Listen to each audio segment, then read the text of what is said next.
లేదు, నాకు దేవుడితో సమాధానం లేకపోయినా నాకేం ఇబ్బంది లేదు, నాకు ఈ దరిద్రమే బాగుంది, ఈ పాపమే నాకు తీయగా ఉందంటే నీ కర్మ అనుభవించు.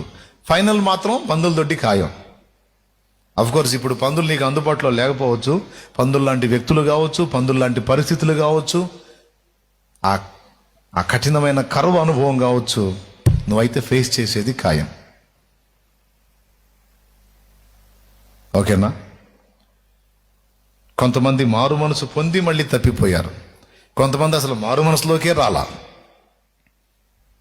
నేను అంటున్నాను, పాపము చేత దేవునికి దూరమైన మనుష్యులారా, ఆ పాపములను ప్రభువునొద్ద ఒప్పుకొని యేసు రక్తములో బాప్తిస్మం ద్వారా మీ పాపాలు కడిగేసుకొని ముందు దేవునితో సమాధాన పడండి, మీ దరిద్రం వదులుతుందని చెబుతున్నాను నేను.